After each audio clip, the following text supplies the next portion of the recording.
بسم اللہ الرحمن الرحیم۔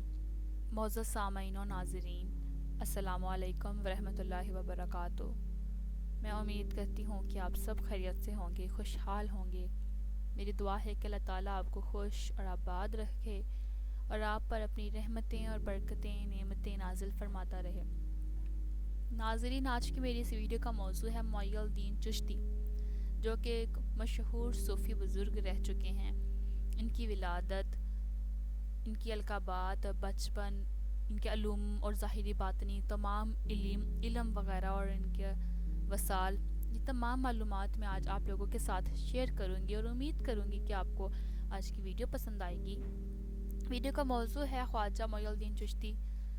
سلطان خواجہ سید معین الدین چشتی ایک فارسی اور روحانی پیشوا، عالم، فلسفی، صوفی اور زاہد نیز اجمیری سلسلہ چشتیہ کے مشہور بزرگ تھے۔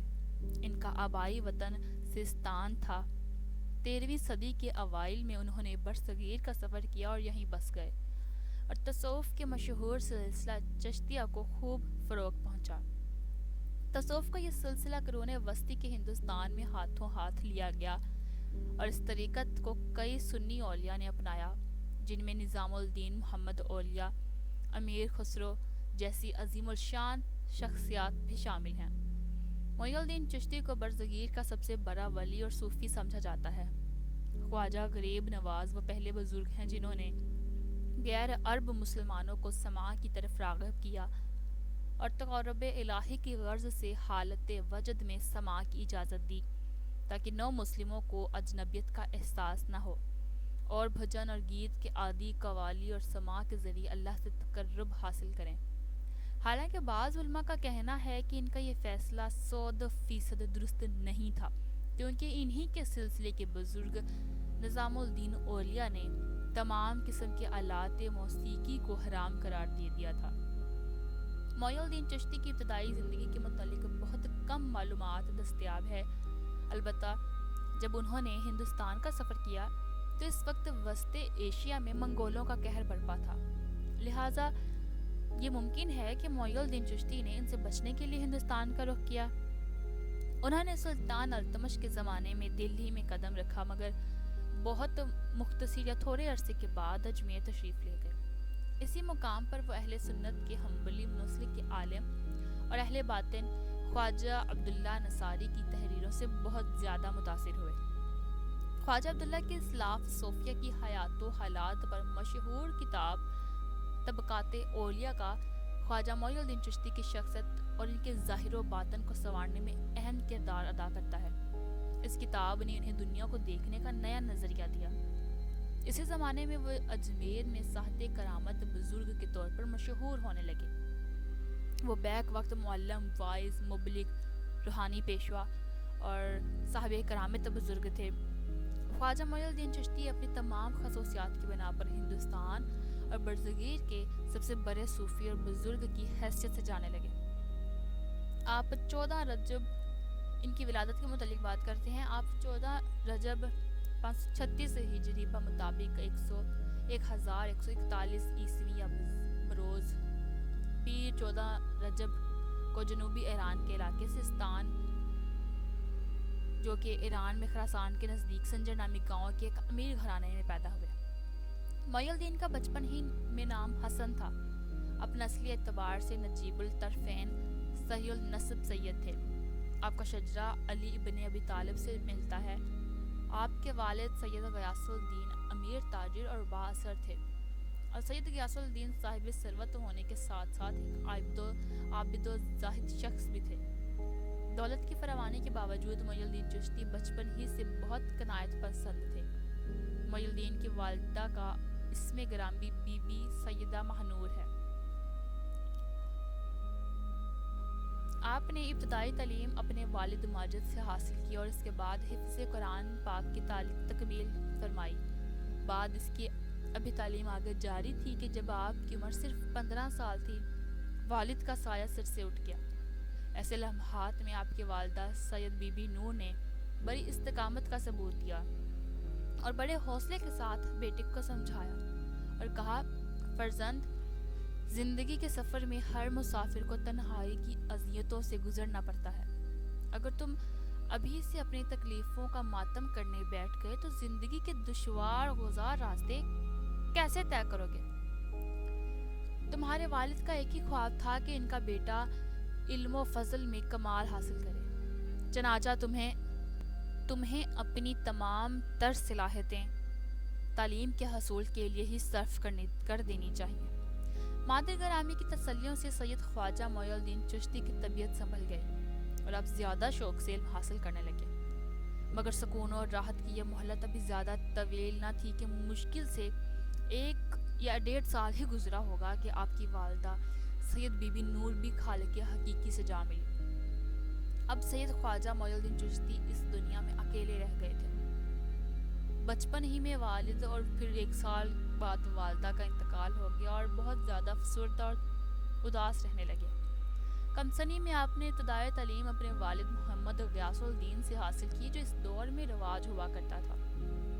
والد ماجد کے وصال سے حفظ قرآن کی تکمیل فرمائی۔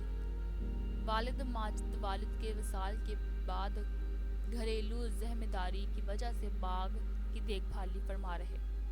والد کی وفات پر ایک باغ اور ایک آٹا پیسنے والی چکی آپ کو ورثے میں ملی۔ والدین کی جدائی کے بعد باغبانی کا پیشہ آپ نے اختیار کیا۔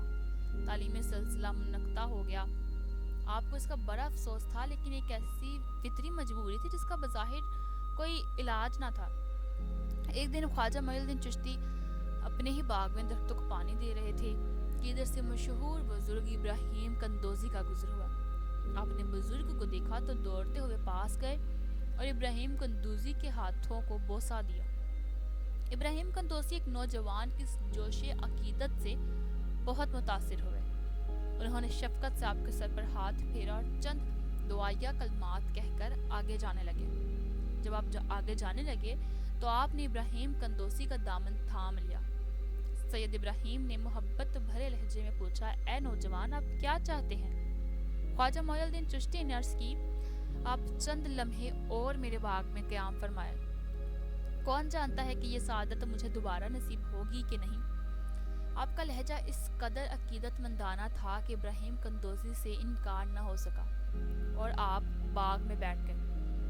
چند لمحوں بعد انگوروں سے بھرے ہوئے 2 طباق معین الدین چشتی نے ابراہیم قندوزی کے سامنے رکھ دیے اور خود دست بدستہ کھڑے ہو گئے۔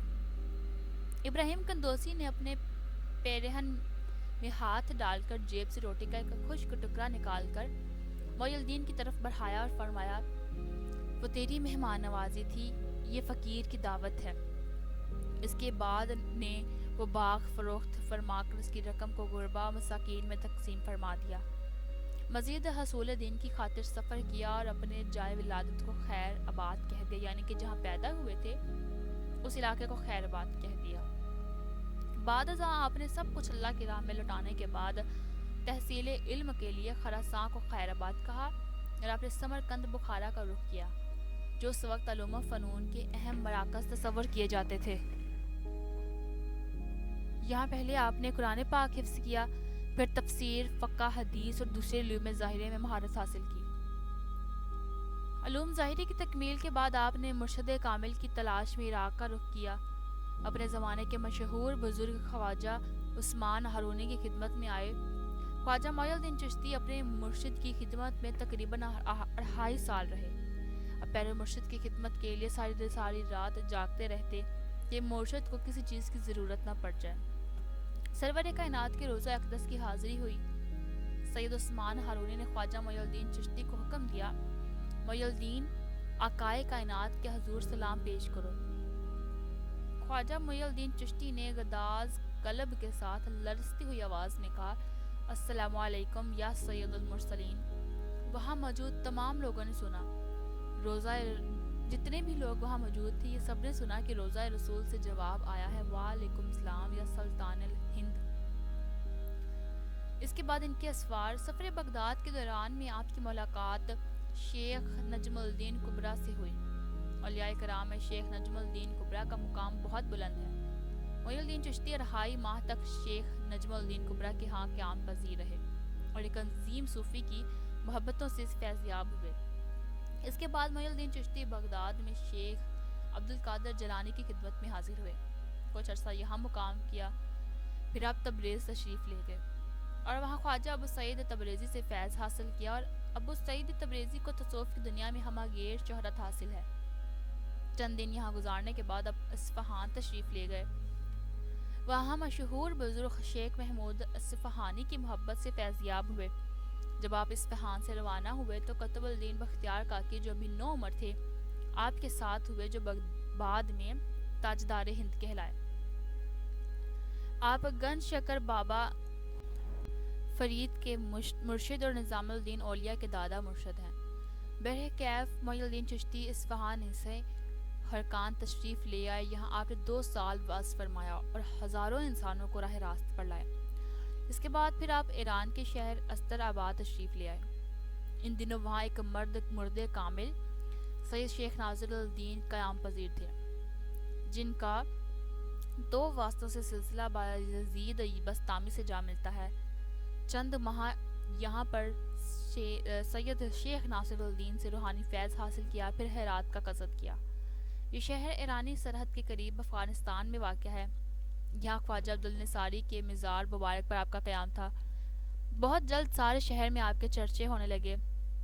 جب بات حد سے بڑھ گئی اور خلق خدا کی ہر لمحے حاضری کی وجہ سے وظائف اور عبادت الہی میں فرق آنے لگا تو آپ نے ہرات کو خیر آباد کہہ کر سبزہ وار تشریف لے گئے۔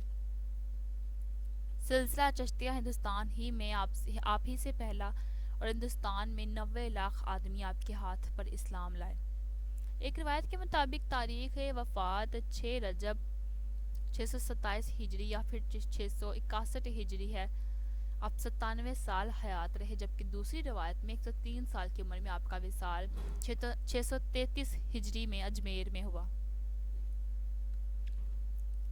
اس کے بعد آپ کی کچھ تصانیف ہیں: 19 الرحوا یا 19 دولت، دلیل العارفین، رسالہ وجودیہ، کلمات خواجہ معین الدین چشتی، دیوان معین الدین چشتی، اس میں شامل غزلیات فارسی میں موجود ہیں۔ اس کے بعد اسرار الواصلین، اس میں شامل 8 خطوط جو خواجہ قطب الدین اوشی بختار کو لکھے۔